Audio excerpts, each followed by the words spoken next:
Thank you very much, Dr. Am, Dr. Vasudhadon, for my next view, for your introduction. Welcome to this session. This is the last indoor session for this event.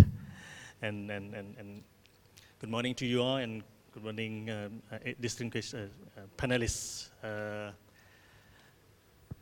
I think first of all, I would like to break the rule of Dr. Komet. For the previous session, Dr. Komet want to invite all participants to join this forum. But for this session, we have 6 distinguished panelists, so I don't need to follow yours. So we will talk in this floor. This session, we have planned to Dr. Sichatra suggested me to discuss about the future direction, right? Future direction. I think it's not only future direction and future collaboration, future proposal to APEC. I think so. It is our scope for discuss. For us, I mean APEC Center for Technology Foresight. We are under APEC PPSTI. Okay. Before the establishment of the APEC PPSTI, we have APEC ISTWG or ISWIC, Industrial Science Tech and Technology Working Group. And then thank you, Dr. Wu. In Chinese Taipei 2012, ISTWG transformed to APEC PPSTI.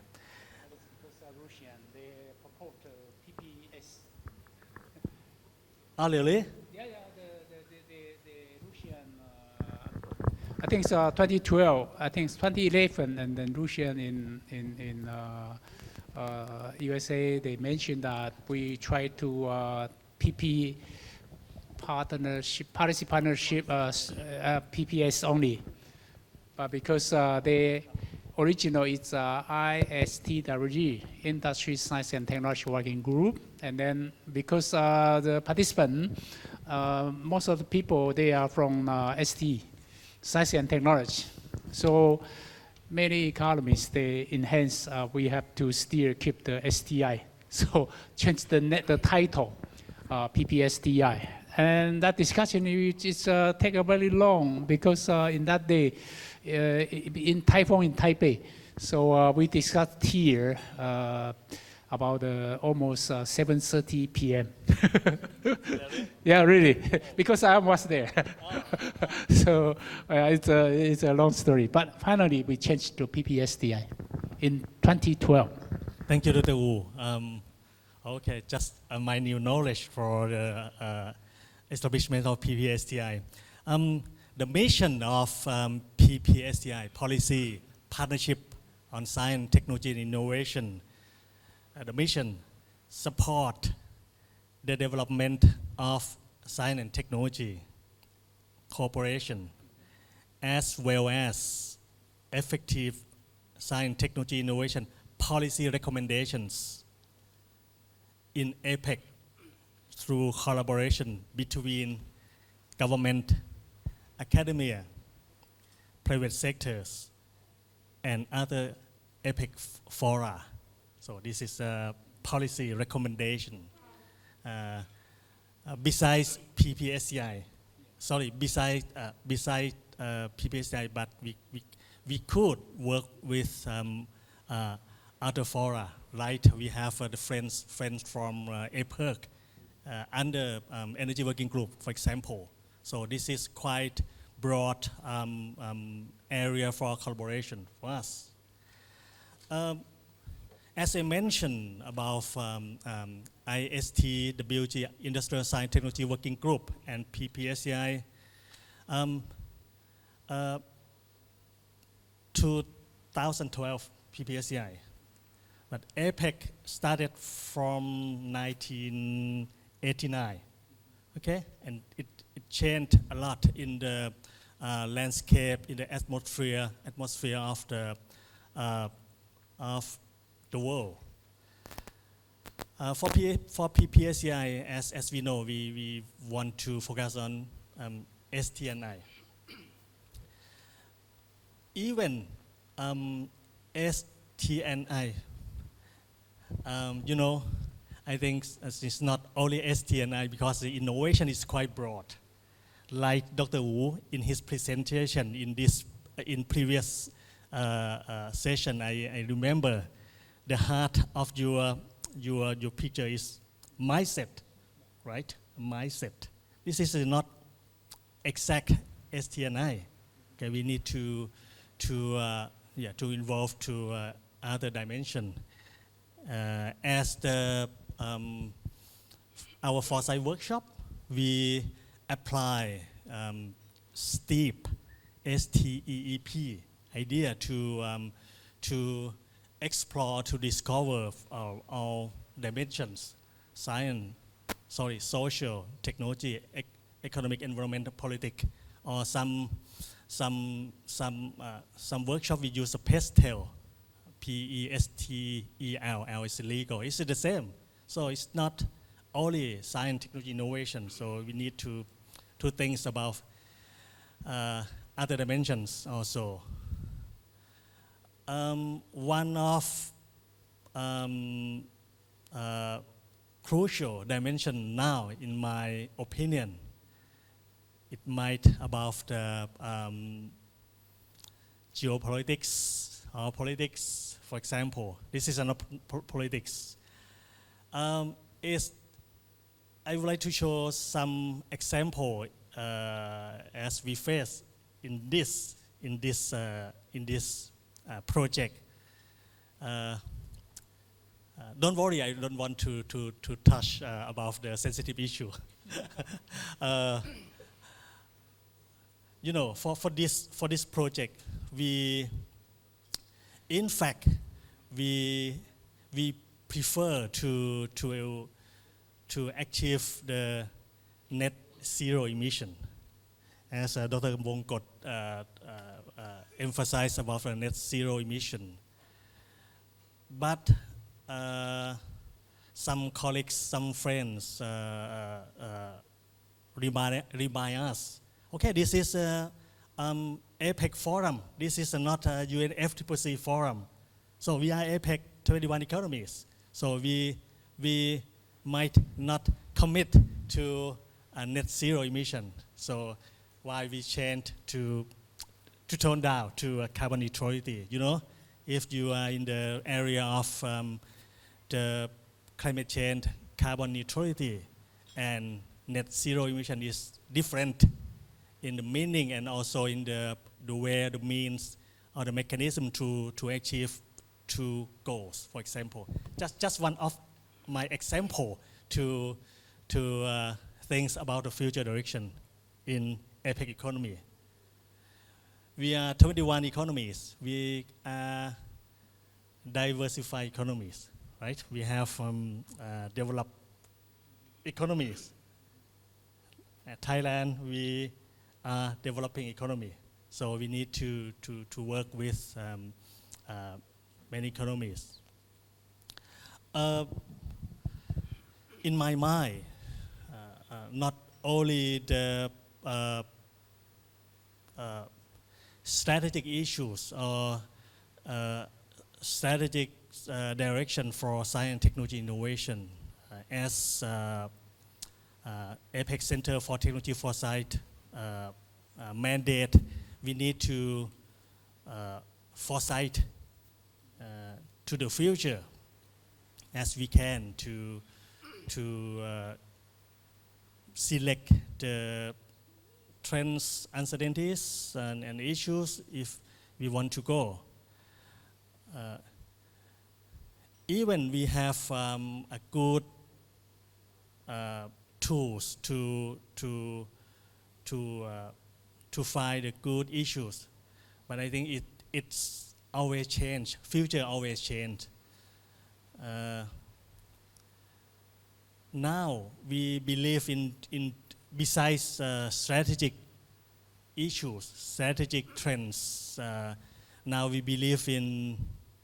I think we believe in national innovation system or national systems of innovation. It is before some economies, some area in the world use triple helix, right? Triple helix. Some area use UIG linkage, university industry government linkage, something. For us, for the national innovation systems, we believe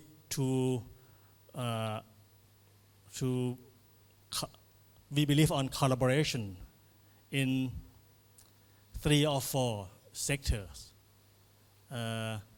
We think the private sector, industrial sector is maybe the lead to drive innovation. We need to consider. We need to notice the demand from the private sector, industrial sector, and we use academia sector to support knowledge and technology and innovation for such demand. And government, the role of the government should be the facilitator to support other tools. And I think next or last but not least sector, it is international collaboration. This is a global issues, global context. So we need to work with international fora. APEC or outside APEC. Okay. This is my introduction for this session.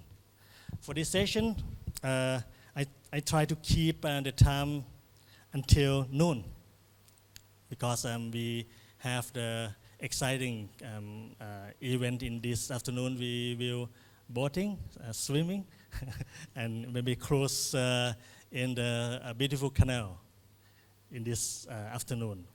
Okay. I have just one question to you all.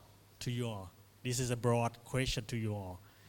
And I think if you could respond to my question, concise response, maybe 6 or 8 minutes, I think it's okay because we need to keep the time. My question, what are the challenges of science, technology, innovation, STI collaboration among APEC economies? Again, what are the challenges of STI collaboration among APEC economies? And what are your economy, your organization? What are your needs for enhanced collaboration?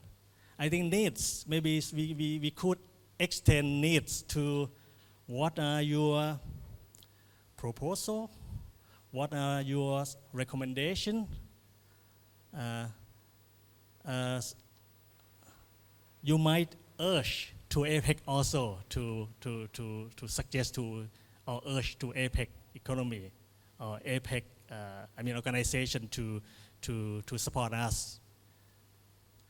Okay, I think may I start from Miss Elena.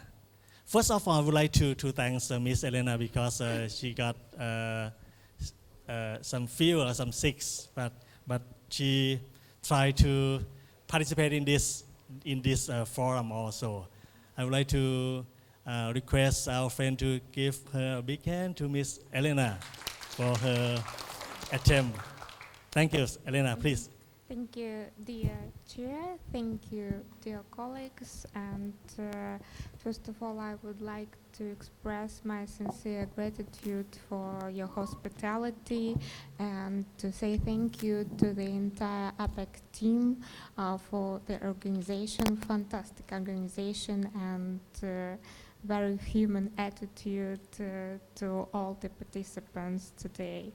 I'm also pleased to have this opportunity today to share my opinion with you on the possible ways of collaboration of Russia with APEC economies.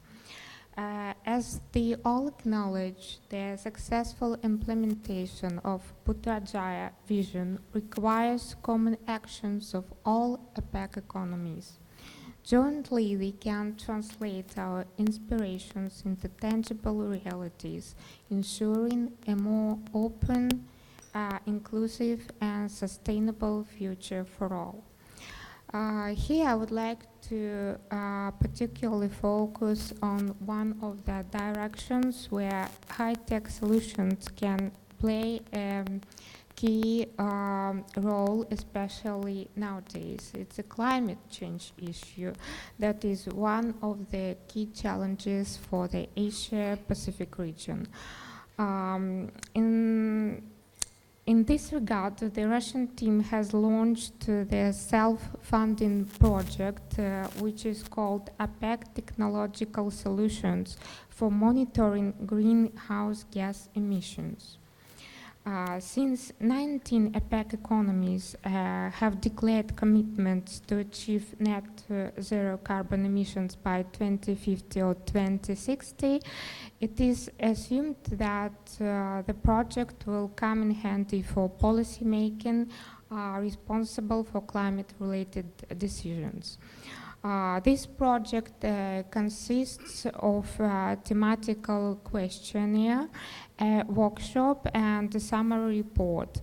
And it aims to help the economies, on the one hand, to get acquainted with each other's innovative emissions monitoring solutions, and on the other hand, to provide the floor for economies to identify potential areas for cooperation and further knowledge sharing. The project is currently in the implementation phase. We had some delay in the timeline, but we are committed to move forward this project, and by the end of this year, they plan to conduct a workshop to engage the stakeholders from across the APEC region, including representatives from governments, businesses, and academia. The project is aligned with achieving sustainability in the APEC region, and we are confident that it will make a contribution to achieving this goal. They will be ready to provide all the necessary information in the written form concerning the project, and taking this opportunity, I would like to invite all the economies to join this important project. One more issue I would like to emphasize in connection with cooperation opportunities between APEC economies is the importance of empowering participation of STI stakeholders. APEC economies boast a rich landscape of science, technology, and innovation stakeholders. Each of them plays a crucial role in the country's economic development. However, understanding their unique positions and challenges is a key to fostering their collaboration and unlocking their full potential. Here I would like to briefly introduce you with national practices existing in Russia in this sphere. I will just touch upon some of the main initiatives we have. The first one I would like to point is the National Technological Initiative.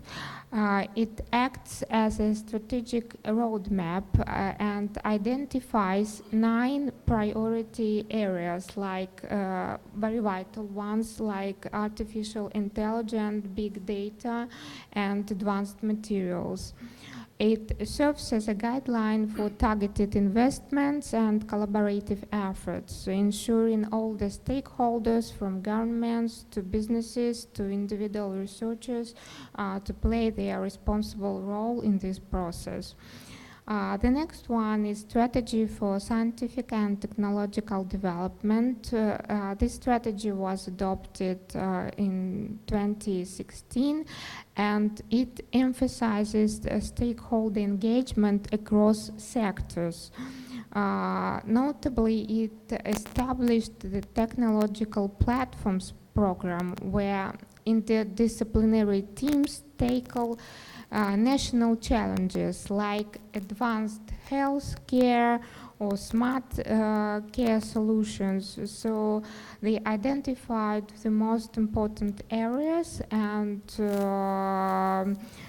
they put some indicators they would like to reach, and they work in this direction. The next one I would like to mention is National Project Education. This initiative aims to modernize educational infrastructure and strengthen STEM, that means science, technology, engineering, and maths education, and equip students with the skills that they need to advance in today's knowledge economy. Similar, the National Project Digital Economy, it focuses on developing digital literacy, ensuring inclusivity and participation in digital information. They have different programs aimed to advance digital skills for senior persons and for people starting from, on the contrary, from 5 years old. So they have different groups, and different programs are designed to be adopted for these people.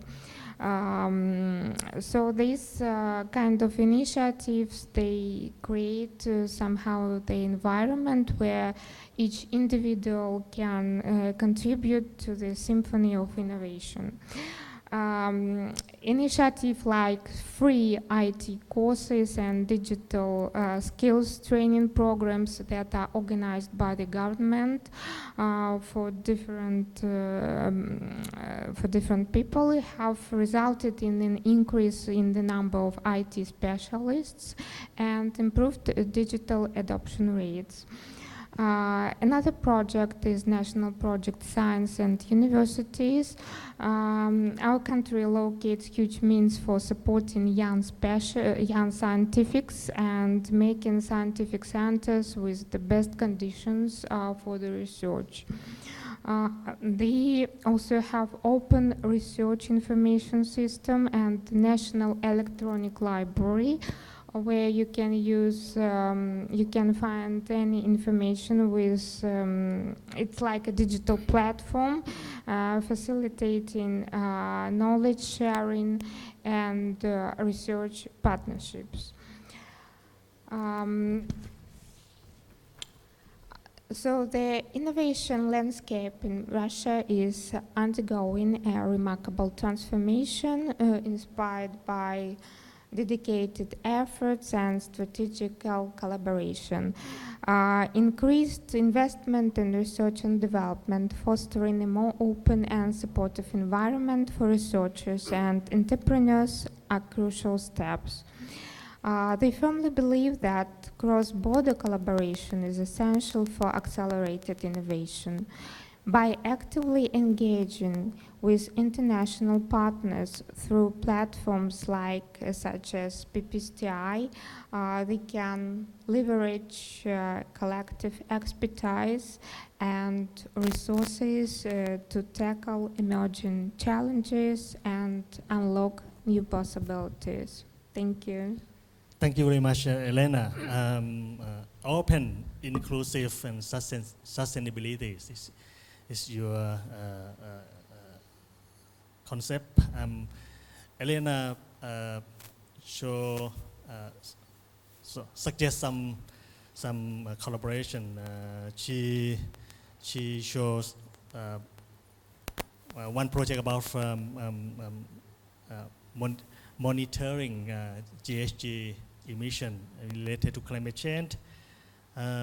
Yes, this is a good project because this is a global issue, and not only monitoring it, but we need to reporting and verification also in MRV concept. And another recommendation or some example from Russia is the keyword is about STI stakeholder engagement, right? She shows some example about the 9 priority areas. For example, AI, digitalization, and this project involves many stakeholders. You mentioned about 5 years old participants in your project. And she also suggests for cross-border collaboration. Maybe PPSCI is one of platform to have the collaboration. Yeah. Thank you very much, Elena. Now I would like to move to our friend from the Philippines, Ulysses, right? Yes, yeah. Again, challenges on SCI collaboration, and what is your recommendation or your needs or your proposal, your propose to this stakeholder, please.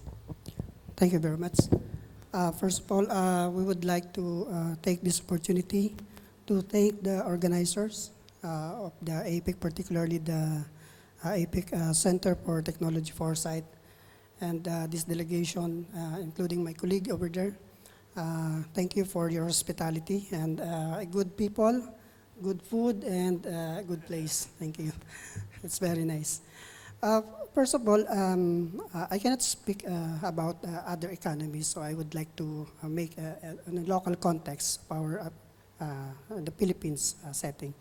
In the Philippines, despite of the strengthening effort of the government and other stakeholders like the academe and the private sector, and yet the utilization of the technology, particularly related to zero emission, we have a low adoption from the private sector and other stakeholders, and also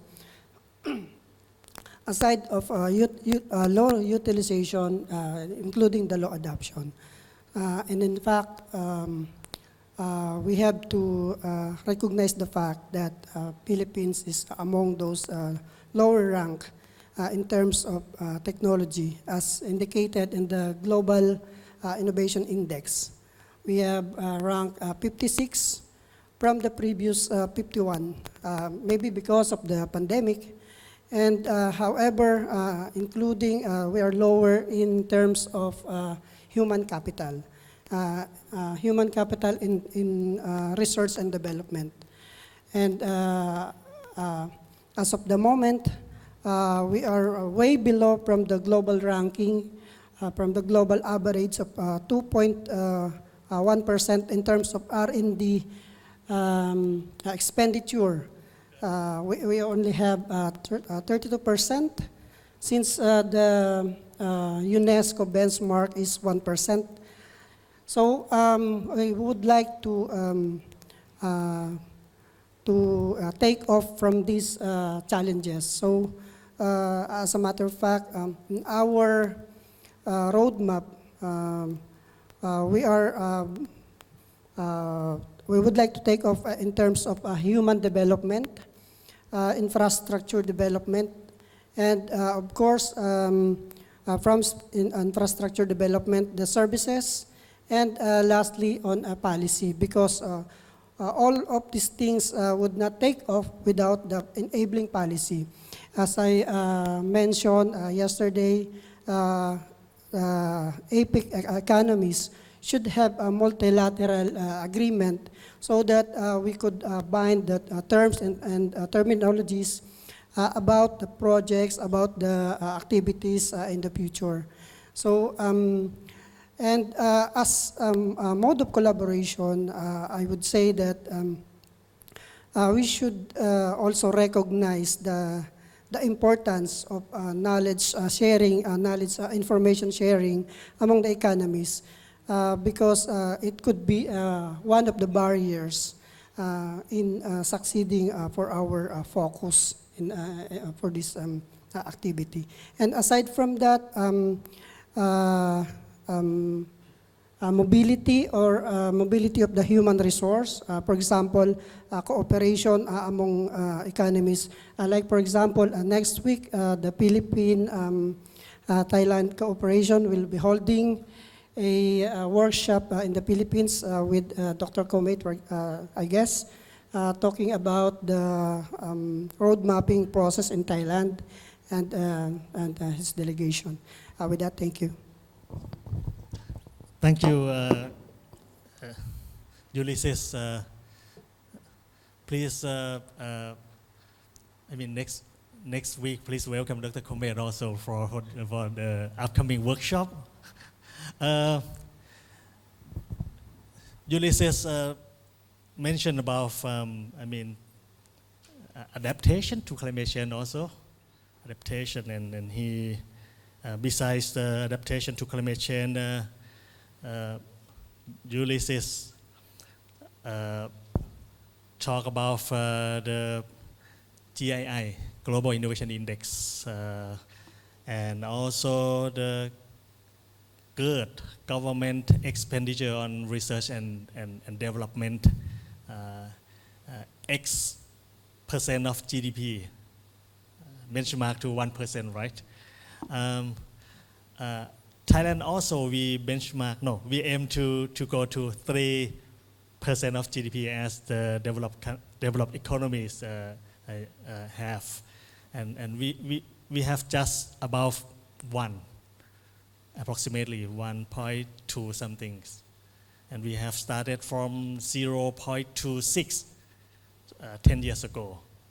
Okay, I agree to investment on R&D is one of the trigger point to lift up, to boost your R&D capabilities.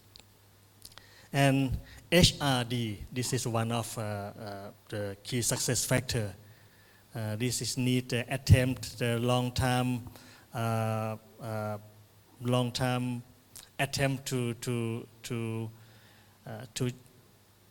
support to invest in R&D.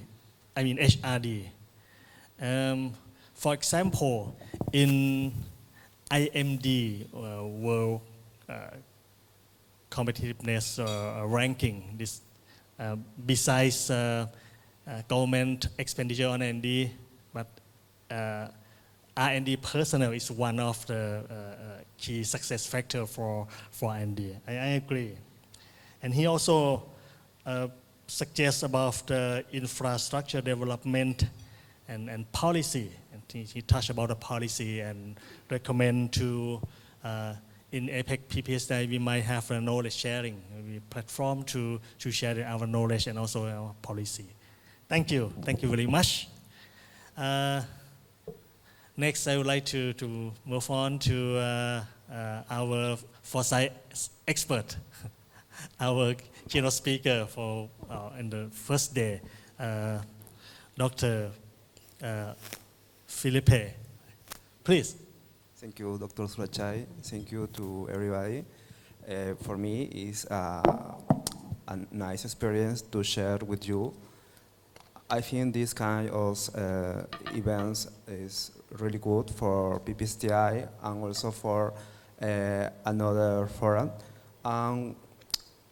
Something that I was thinking, and I agree with most of the people in APEC, is about how to improve the PPSTI project We are agreed to work more close with the working group, with centers, APEC Center at least. We consider the STI doesn't belong to a specific area, so we need to we need to work with a specific working groups. For example, in Peru, we present a proposal about food security to promote the emerging technology. So we need to identify which kind of working group is related to this project. For example, we have agriculture, and this project also is focused on a small medium enterprise. So there is another working group that is a small, medium enterprise working group. There is another policy partnership that is food security. So we need, even if we are a PPSTI, we need to work with another policy partnership. We need to work with centers, with working group. This is part of the recommendation that we try to promote in all the PPSTI projects. Also, another recommendation is how to improve our indicator of our projects. So one of them is during the process to send the proposal, is the co-sponsor must have some specific activity that they must in charge. So it's difficult for when we present the project, but because we need to make many activities, many coordination before to send the project. But I think it's better because we have a project with a specific role, a specific responsibility for each co-sponsor. I think this kind of initiative is good. I think we need to, when we send the proposal, we need a little more time because 1 or 2 weeks is not enough to coordinate or to define some activities, some responsibility. I think we need more time, and we can suggest to the PPSTI's committee. There's something that, for me, is also agree with that. Another ones that we can work in common goals, like net zero, like food security, biodiversity, and maybe also some problems regarding about our ocean. This is something that we have in common, so we can work together with all the economies, work together with all the experts that we already have in APEC. So I think we are doing a great job, but we can also improve if we work together, and also if we work with drivers. That I think yesterday I identified many drivers that I didn't that it was possible or has any, I don't know, but that's good. That's a good experience because you you has, well, I don't know, a few opinions about something maybe, but another person has another point of view, another opinion, another experience. So that results of this this process is better if we consider many expertise from different points of view from different economy. I think the results that we have is is better. And this is part of our work, like Foresight Institute, expert, and that's it. That's recommendation. Thank you very much, Felipe. Simple but very important.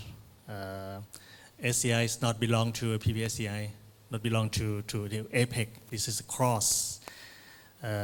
We should work cross fora, right? We should work with some organization who in charge in some mandate. He raised some example about the food security, agriculture, or maybe ocean. We need to work. I think this is some barriers, some red tape in our internal process in APEC PPCI also for propose for seeking for co-sponsoring economy and the process. Thank you. I got your point. Thank you very much. Next, I would like to move to another lady in this floor.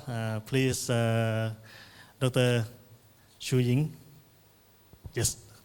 Thank you so much. Okay, I think I'm just going to add on to what my fellow panelists has added, although I have not heard from the other two yet. But the challenges that we face in STI collaboration, if you notice, are very similar, regardless of whichever economy that you come from.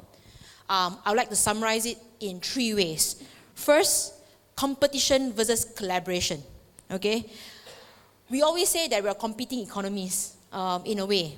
Okay, because we're all fighting for the same resources, same trade and exports. However, at this point in juncture, we have to collaborate. We are forced to collaborate to be able to be more competitive in this case. Collaboration in the sense of facing certain challenges, collaboration with other economies, collaboration with other out of your focus areas, because as very much STI is no longer just focused on your area. You know, bio people have to talk to maths people, physics people have to talk to computer modeling people. It's all converging. So therefore, I think collaboration is something that's very important too. And among scientists, let's put it this way, we also compete to get into the best journals, to get the best papers. But at this point in time, you know, there are movements such as Open Science who are trying to democratize knowledge, trying to move together people to be willing to share and collaborate and add on to information for the good of humanity. So I think this type of collaborations is something that we definitely need. Some of the challenges, the second challenge I would like to actually highlight here is differences versus diversity. We come from various different economies. We have various differences. But at the end of the day, why look at differences but instead celebrate the diversity? The diversity of us being able to complement each other. Because we are also diverse, we are able to cover each end of the supply chain. For example, maybe Taiwan, you have strength in downstream. Malaysia, we have strength in upstream. Meet together, we have a whole working model, right? And very sure in between, there are many others who are able to diversify the supply chain. Now, the third challenge that I see is very much from a foresight perspective. I'm glad to see there are 3 people who are very much involved in foresight here, is present versus future. If you have leaders that are high management, political leaders, it's very hard to get them to think about the future. They are very much looking at what can I do now, low-hanging fruits or quick wins. Even if you tell your dean or your vice chancellor that you want to do a certain research, they'll ask you, okay, when can I get my ROI? Tomorrow? Yesterday? No, sir, you only get it 5 years, 10 years, too long. But it's very much what you see now also, that's the problem, right? So when we are doing foresight now, foresight has changed so much. Previously, foresight is looking 20, 30 years. Now we are looking foresight in a very short term, 5 to 10 years, because things are moving so fast. So it's quite very interesting on how we can convince our leaders or convince the powers that be that we need to do foresight not just for the future, but it actually solves the present problems without creating more problems for the future. Now, the second question I think you asked was, what do we need for enhanced collaboration? I'll probably provide from a Malaysian perspective and also from my organization, because basically in the name of my organization itself, it's already collaboration. It's industry and government coming together. That was the reason why MITE was set up, because there was a big chasm between industry and government, especially when we wanted to move the high technology sector. So my organization is basically what we call as an intermediary. We call it as a neutral party. We're not siding the government, we're not siding the industry, but we bring the problems of industry to government, and we bring the government problems to the industry, and that's how we become a conduit in this case. So for us, we believe in also what we call as 3 C's, okay? Conversation, collaboration, and co-creation. Today, APEC PPSDI, thank you very much for having this type of conversations, for us to be able to converse about the problems that we all face and how we could actually collaborate to overcome these problems. Of course, we look forward to even more, not just beyond collaboration, right, is to co-create together. I think yesterday Kratik and I was talking about, let's have an MOU, but a project and a co-creating process to it. A proper output to show that collaboration could lead to meaningful outcomes. Now, the other thing that we also look at is, what else do we need? We look at it from FIRST, F-I-R-S-T, funding and financing. First question we always ask is, who's going to pay for the collaboration? You know, joint collaboration, joint funding. MITE has worked on a very good model in terms of one-to-one funding. We've worked with UK, we've worked with Spain, Turkey, and so a lot of this one just for research. We're looking at TRL 8 and above, and it's been quite successful in this case. We also look in terms of what is the infrastructure that's probably needed, the institutions, you know, platforms such as APEC PPSDI, what other platforms that is needed, what other infrastructure that we have. Is it just a every quarter meeting, and how could we move that collaboration in this case? Now, we also ask ourselves, regulatory and policies, are there red tapes that prevent this collaboration across economies? I think scientists, they love to work with each other, but then the moment they have to apply for Ministry of Foreign Affairs, they have to apply for this information, then they feel that it is has such a big hassle, so they rather work inward, things like this. Now, the other things that we also look at is skills and talents. You know, do we have the correct skills and for moving this collaboration? Can that collaboration model? And finally, technology and standards. We have differing levels of technologies. Some of us are users, some of us are developers, and our standards vary differently. But can we find a way to have a harmonized standards to actually enable this collaboration? Now, I think basically, if you notice that why we consider using foresight as actually one of the best tools to enhance collaboration is because the future is something that we can get people to talk about together. Okay? People talk about differences now, but the future is something that you can, anybody and everybody can talk together, because there are common future challenges, common future opportunities and risks. Over here, we already heard climate change, food security, AI adoption, AI impact. So if we are able to use foresight to actually show them what are the market demands and the technology push, then probably we can convince the need for collaboration. Thank you very much. Thank you. I noticed her position, principal analyst, but I think this is a principal philosopher. Three is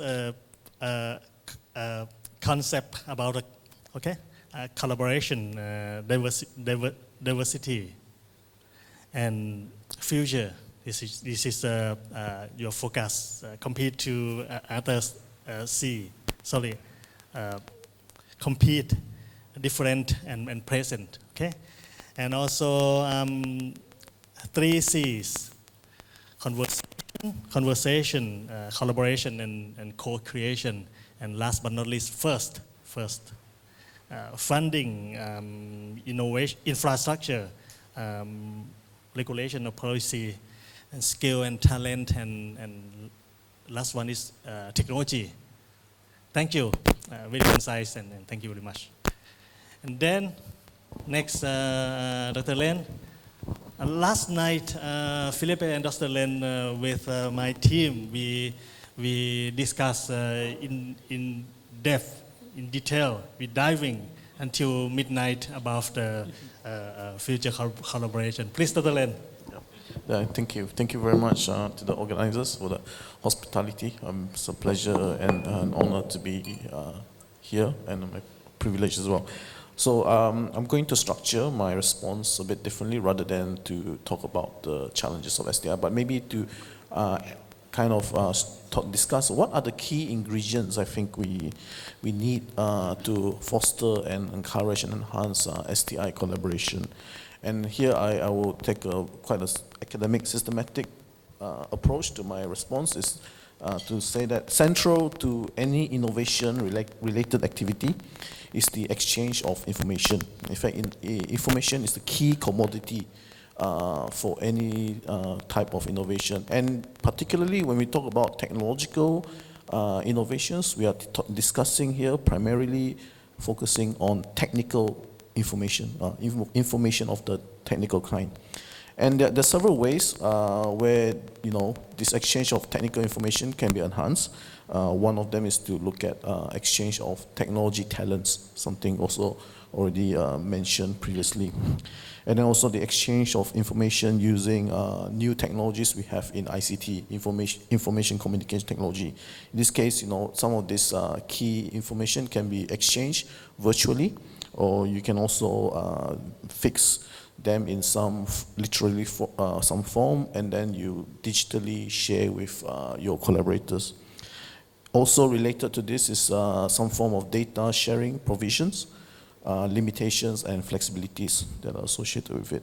So in that sense, we also need to ensure that for safe collaboration, we need to have some minimal safeguards and rules that can be put in place to cultivate positive type of collaboration. Here we look at trying to make sure there are safeguards to protect against moral and social hazards, minimize unfair competition, and also especially for cultivating diversity and different cultures, we need to have some form of understanding of how you disclose, minimum disclosure of technical information that protect genetic resources and also associated traditional knowledge. And last but not least, I think one of the things that was also mentioned is this idea of open innovation hubs, open innovation centers. I think this one is, we need to be a bit careful, especially in designing the rules for what it means to have open collaboration, so that we get the right incentive for people to generate value for the good of a wider community than just individual interests. Thank you. Thank you, Dr. Ren. From academic perspective, focus on exchange information, technical information, exchange technical talents, and even in virtually. He also touched upon the soft side about the moral and fair competition, and he emphasized on open innovation, and be careful when we decide rule something for open innovation. Thank you, Dr. Ren. Last but not least, of our distinguished panelists, Dr. Wu. This is from ACABT. Yes. Besides my general question to you all, and then Dr. Wu might talk about the future real collaboration between APEC CTF and ACABT in the near future. Please. Yeah, thank you all. I think I'll give the very brief introduce. I think now we face the two transformation. One is a digital transformation. The other one is carbon neutral. I mean net zero transformation. Two big issue. So ACBT under the PSTI, under the PSTI, they have a three subgroup. One is capacity building and innovation and networking. And ACBT focus on capacity building and networking. So chance like this event. I think this is a very important networking. So according to this mission, and then every year we have an international conference. This is quite open platform, invite around the world people, experts and academic or even in the sector to join the conference every year. This year in Chiang Mai, also the same with the APEC project workshop and S Challenge. And we have a workshop and S Challenge. S stands for Young Entrepreneur Solutions. Yeah, S Challenge. So this is for capacity building. For networking, I think we have several cross-fora, like I say, the conference, or sometimes we join the cross-fora. So very thanks to CTF. We were more cooperate together with CTF because I just mentioned yesterday, this morning, because we also follow the SDG under the UN. We have ABCD, and then actually we are same direction. But every economist, because we have a different background, so we think about the biodiversity, but actually we have to think about all the cultural and resource diversity. So before we promote the green synergy solution, actually we are symbiotism, symbiotic system, eco-symbiotic system before we promote that. So every economist should be look about your resource and your ability, and we are cooperate together, and then we share. Of course, symbiotism, including competitive and help each other and complementary and cooperated harmonically. So this is a green synergy solution, the core mind. So thank you very much for this event, and then we have a chance to networking together. Thank you. Thank you, Dr. Wu. True transformation, digital and net zero transformation. Yeah. And role of ACABT about focus on capacity building and networking, right? And next conference of ACABT in Chiang Mai in the near future, and he also mentioned focus on green synergy. Yeah. Thank you very much, Dr. Wu. Thank you.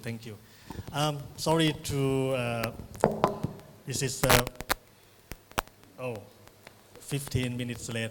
I think you don't mind because I think approximately 45 minutes, this is a quite exciting conversation. It's quite fruitful discussion among our panelists. Yes. Thank you very much. I would like to ask the floor to give them a big hand. Thank you.